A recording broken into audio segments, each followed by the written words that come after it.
Welcome to the deep dive. I'm host speaker, and today we're diving deep with expert speaker into something that really grabbed my attention. Oh, yeah. Yeah, it's called The Liat Show: My Journey to Infinity. Have you heard of this? Yes.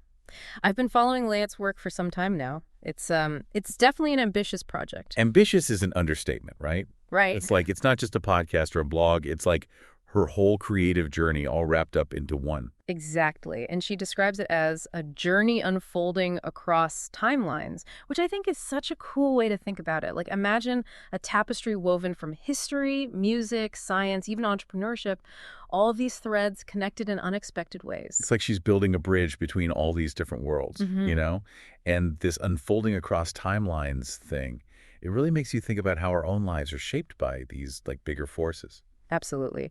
And it's even reflected in her writing style. She has this way of delivering these short, almost electric bursts of information that really keep you on the edge of your seat. Yes. It's like she knows we're all short on time, but we still crave that intellectual spark. So it's incredibly intentional about that. Layat is the daughter of a storyteller and an architect, so it's no surprise that she brings this unique blend of creativity and structure to her work. Okay, wait, I have to ask, what does she mean by architect? Like, she's not building houses, right? Right. She's building something much more intricate narratives. She sees herself as an architect of stories, carefully piecing together different elements like history, personal anecdotes, and even pop culture references to create something cohesive and thought-provoking. So it's like she's taking these raw materials and shaping them into something beautiful and meaningful. Architecture on a whole other level. Precisely. And I think a perfect example of this is her piece, A Joke's Worth 1,000 Words. She uses this brilliant analogy from Monty Python's Life of Brian. Oh, I love Life of Brian. What Yeah. scene is she referencing? Okay, so it's the one where the People's Front of Judea is meeting, and they're trying to come up with a plan to overthrow the Romans, and then suddenly this one guy starts listing all the great things the Romans have done for them, like the aqueducts. Oh, right. And everyone's just like, yeah, but apart from the sanitation, the medicine, education, wine, public order, irrigation, roads, the fresh water system, and public health, what have the Romans ever done for us? Exactly. It's hilarious, but it also makes you think, right, it's so easy to overlook the contributions of others, especially when we're so focused on our own grievances. It's like we get so caught up in the present moment that we forget about the bigger picture, the historical context.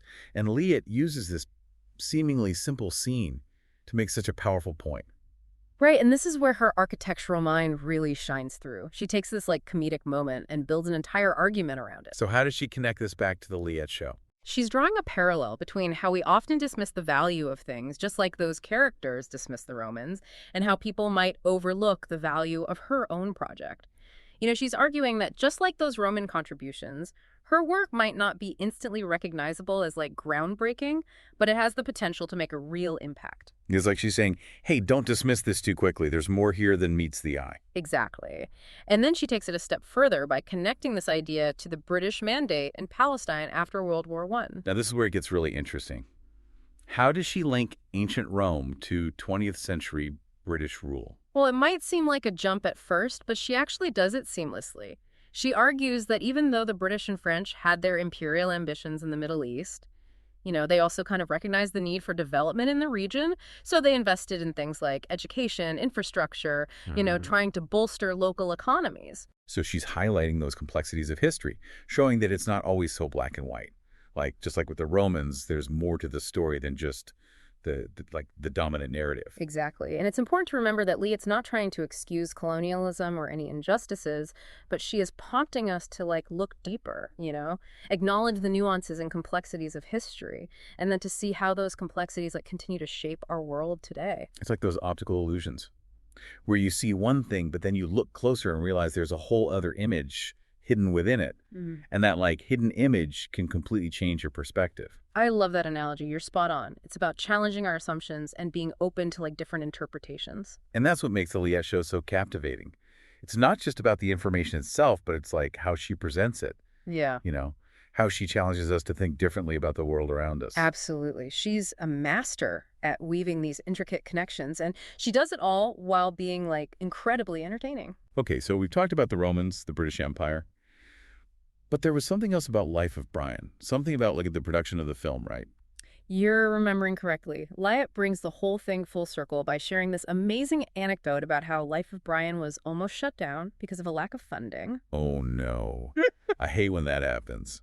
What happened? How did they manage to finish the film? Well, it's a real testament to the power of believing in something.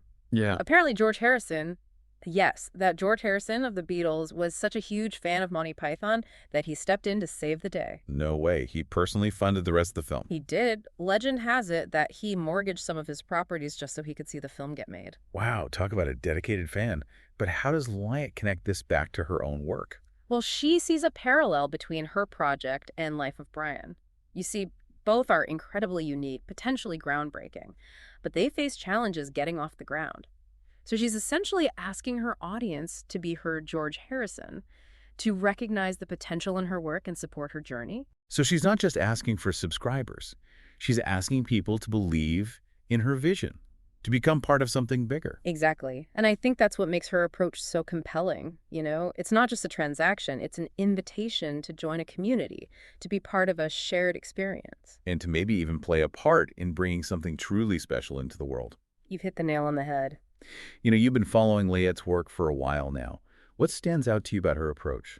I think what fascinates me most is the way she creates this sense of community around her work. It's not just about consuming content, it's about engaging in a dialogue, sharing perspectives, and supporting each other's creative journeys. It's like she's building a virtual campfire where everyone can gather around and share stories, ideas, and maybe even a few laughs along the way. I love that imagery. And in a world that often feels so fragmented and divided, that sense of community is more important than ever. It's refreshing, isn't it? To find a space where people are encouraged to think critically, to challenge their assumptions, and to engage in meaningful conversations. Absolutely. And Lyatt does it all with such warmth, humor, and genuine curiosity. It's infectious. So if we were to kind of step back and consider the bigger picture here, what kind of impact do you think The Lyatt Show could have if it gains more momentum? That's the million-dollar question, isn't it? What happens when a project like this finds its George Harrison? It's not just about reaching a wider audience. It's about creating a sustainable platform for Lyatt to continue her work, to share her unique voice with the world. And to inspire others to do the same.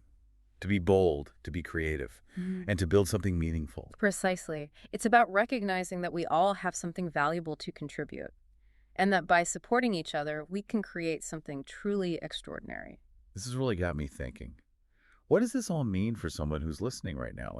What's the takeaway from The Lyatt Show and this whole George Harrison idea? Well, I think it's a powerful reminder that we can all play a part in supporting the creators and the ideas that resonate with us. It's about recognizing potential like George Harrison did with Life of Brian and saying, I believe in this. I want to help it grow. It's so easy to just consume content passively. But Lyatt's work is like a call to action. It's about becoming an active participant in the creative process, whether you're a subscriber, a commentator, or even just someone who shares her work with a friend. Exactly. In a world that's so saturated with information, it's more important than ever to champion the voices that offer something unique, something that challenges us to think differently.